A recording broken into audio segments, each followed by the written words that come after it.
piece that we really want you to hear is that your inner being is always broadcasting to you in this high, pure frequency that has no resistance within it.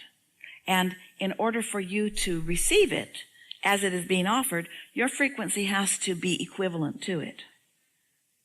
Think of your mind as a transmitting and receiving mechanism rather than as a clump of flesh. So when you focus in a way that deactivates all these signals that are chaotic or that are resistant in nature, and in doing so, then the law of attraction will help your mind to respond to the transmission of who you really are and only of who you really are. Now you've got a strong, pure, non-resisted, non-scattered, non-challenged signal. And we've been saying to you that until you actually sit and quiet your mind and actually feel that sort of swooning detachment, then these are just words that don't mean anything to you and you're not getting much from it. You got to do it. Achieving a quieted mind is not the simplest thing in the world to do because you've trained your mind to be very responsive, and your mind wants to be responsive, and law of attraction causes it to be responsive. So anything that's active in your vibration is going to pick upon things that are out there. So if there's something going on in the house somewhere else or in the street or in the nation or in the world that has your attention, you can kind of pick up on those things. And so it's like having a receiver on that's picking up on signals, and you just got to kind of turn the receiver off altogether because it's going to pick up on any signals that are active within you. So the first thing that we want to say to anybody who's just beginning to meditate or who wants to have better results from it is give yourself a break and acknowledge that my brain doesn't really want me to shut it down, but I'm going to do it this way rather than a lobotomy because it's a lot more efficient. So I'm just going to quiet it. I'm not shutting it down. I'm just quieting it. I'm quieting it because I want to redirect it to some higher frequencies. And it's easier to have no thought than to change your thoughts. It just is. It's easier. Let's say something's really been bothering you and you decide to sit to meditate. Well, while you meditate, you're just going to brood about it. You'll just stew about it, and every thought about everything about it is just going to come into your mind. And at the end of 15 minutes, you're going to feel worse than you did when you sat down, usually, because that's just the way the law of attraction works. Well, we want you to be nice to yourself when that happens. Don't beat up on yourself. Just say, oh, I've got too many active thoughts for right now, and pick another time. First thing in the day is a better time to do it because you don't have so much going on. Esther doesn't answer email. She doesn't look at her phone. She doesn't want anything to disrupt what's going on. She wants to quiet her mind. So then, when you sit to quiet your mind, find something to focus on. You can pick anything you want. Esther usually picks the sound of some motor in her house and fixates on it. And sometimes she has to bring her mind back to it 20 or 30 or 40 times because her mind doesn't want to focus on that boring thing. Her mind wants to focus on other things. But as she keeps coming back to it and back to it and back to it and back to it, not beating up on herself, just refocusing and refocusing and refocusing, eventually she'll feel that feeling of no thought, that feeling of alignment. A lot of people have used meditation for a lot of different things. And we are not in disagreement with what anybody wants to do about anything like that.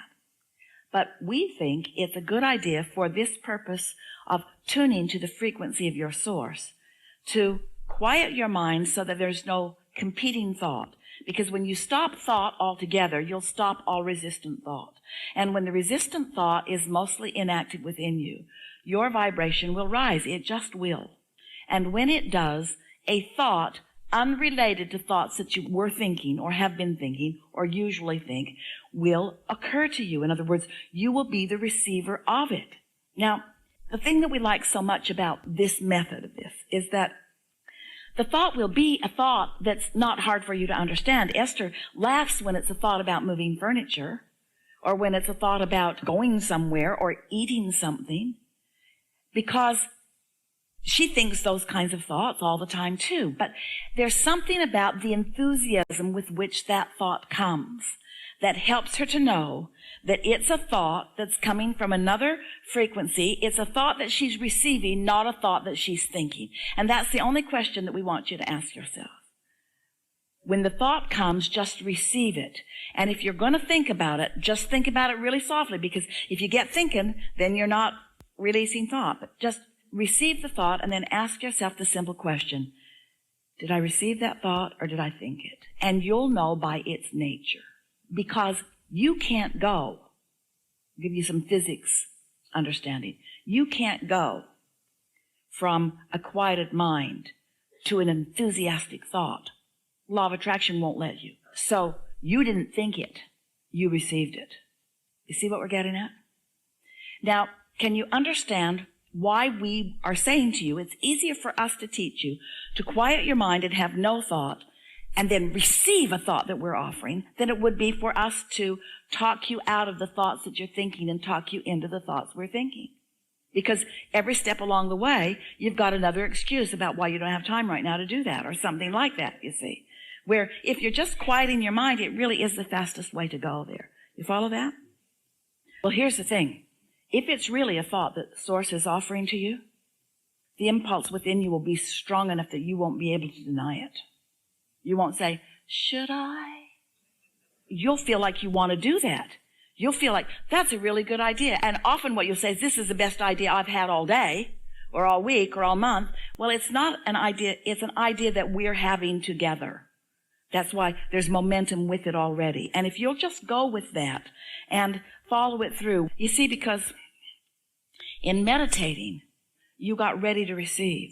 And once you received the thought, once you received that thought and you consciously acknowledge that you did receive it, now you're ready for the next and the next and the next and the next and the next and the next and the next and the next and the next and the next.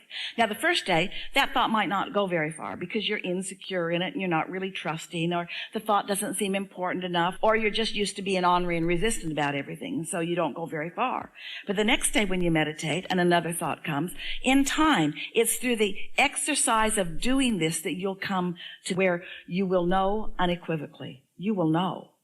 It was easy for Esther when she began receiving us because she didn't have thoughts like this going on in her mind. And it was easy for Jerry to know it was Abraham because he never heard Esther interested in anything like this ever. Ever. And after, he would talk to us for hours sometimes. He was so eager. He had so many questions gathered up. And so on we would go and on we would go and on we would go. And when it was finished, Jerry would say, what was that like? And Esther would say, what do you mean?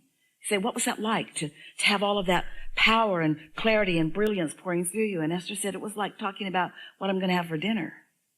Because when she's in that receiving mode, she can't really feel. In other words, when you are at that frequency, it's compelling. It's not something that you're thinking about.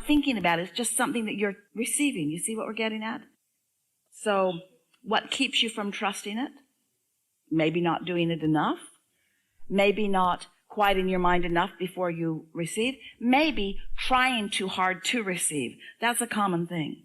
A lot of times people want to tap into this and they want to start receiving because they want to start bossing people around. We want to extend this conversation just a little bit. You may have heard us talking like this before, but this is a good opportunity to take it beyond what we have discovered together before. So we're talking to you about the receiving mode and about you've asked, and what you've asked for is in the vortex, but it's a vibrational version. And now you're looking for ways to bring it from vibration into your manifested reality. How can I get the money out of the vortex and into the bank? How can I turn these thoughts to things? How can my life reflect the reality that I've been asking for?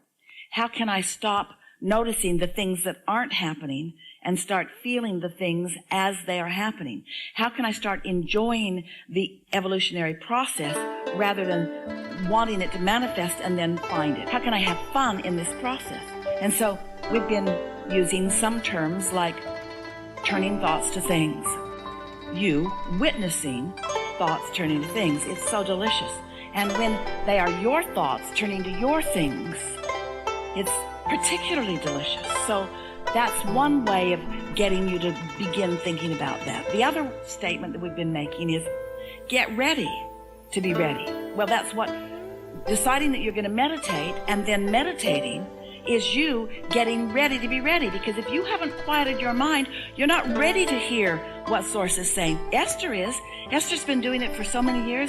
She can sit in a quiet place and she can hear from us or from Jerry or from nearly any dearly departed. She can receive those messages because she's tuned in. She knows what it feels like. All she's got to do is just briefly quiet her mind. She's been practicing it, and you can too. But in the beginning, you've got to get ready to be ready. And if you're not willing to quiet your own mind, then you're not ready. Oh, you might have some catastrophic experience where you're about ready to drive off a cliff or drive in front of a big truck, or something that's going to take you out of this life experience is about to happen. And you might have some remarkable life-changing moment of clarity and alignment because the asking is so strong, even though you're not really ready. And you'll have some sort of a life-changing experience, but you really don't want to need big trucks to run over you in order to get into the receiving mode. You don't need tragedy to launch you into that stronger asking. Let's be clear about that. If your desire is strong enough about something, it doesn't matter what you believe if you've got strong enough desire. But usually, your desire and your belief are interwoven so much that you really thwart your desires with beliefs that contradict them. And so that's the whole point of meditation. When you meditate, you quiet those beliefs that are thwarting your desires. And you've got a whole vortex full of desires ready to reveal themselves to you. Say that better. A whole vortex full of desires that are already revealing themselves to you, but you're not ready. So you're missing them. Sometimes you'll get a little impulse to do something and say, oh no, I'll stay in bed. We know. So when you are ready to be ready, so meditation is getting ready by quieting your mind. And then when that first thought comes and you acknowledge that it came, then just sit in that readiness for what comes next. And it might be more thought about it. It might be that you're capable now of receiving more thought, which will cause more momentum within you. And then a feeling of impulse, a feeling of movement, a feeling of motion, a feeling of getting up and doing something will come. And what you will begin to notice is that as you follow through with those impulses, that your rendezvous points, in other words, in this vortex, cooperative components are already gathered. They're gathered vibrationally, and those physical counterparts to these non-physical vortexual creations are roaming around you. And your inner being knows the timing of these cooperative components in their relationship to your physicalness. Does that make sense to you? So that if you're ready to be ready, and you're in some proximity to someone else who is ready to be ready, the odds are 100% that you'll hook up with something that will hook you up to something that will hook you up to something.